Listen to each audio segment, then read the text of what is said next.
اہم خبر آپ تک پہنچا رہے ہیں کہ اٹک کے حلقہ NA-50 سے PTI رہنما زلفی بخاری کے کاغذات نامزدگی مسترد کر دیے گئے۔ اس پر بات کریں گے اینکر پرسن نادیہ نکی ہمارے ساتھ موجود ہے۔ نادیہ، بہت شکریہ آپ نے وقت دیا، کیا کہیں گے اس معاملے پر آپ؟ دیکھیں، آج کیونکہ یہ آخری روز ہے جس میں کاغذات نامزدگی مسترد ہونے ہیں یا قبول ہونے ہیں، یہ دونوں چیزیں جو ہیں وہ سامنے آئیں گی، جس کے بعد کا اگلا مرحلہ ظاہر اپیل کا ہوتا ہے۔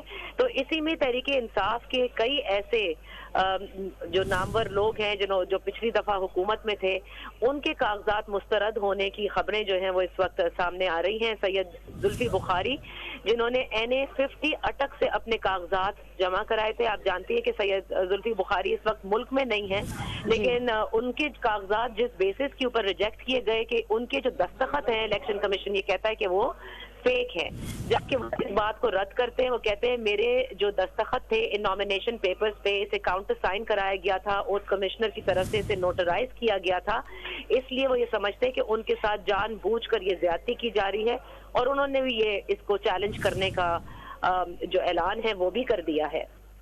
ساتھ ہی انہوں نے ایک الزام بھی عائد کیا ہے کہ جو ان کے لائرز ہیں یا جو سیکنڈرز اور پروپوزرز ہوتے ہیں، ان کو باقاعدہ طور پر اغوا کر لیا گیا ہے۔ نادیہ نکی ہمارے ساتھ موجود تھیں۔ اٹک کے حلقہ NA-50 سے PTI رہنما زلفی بخاری کے کاغذات نامزدگی مسترد کر دیے گئے۔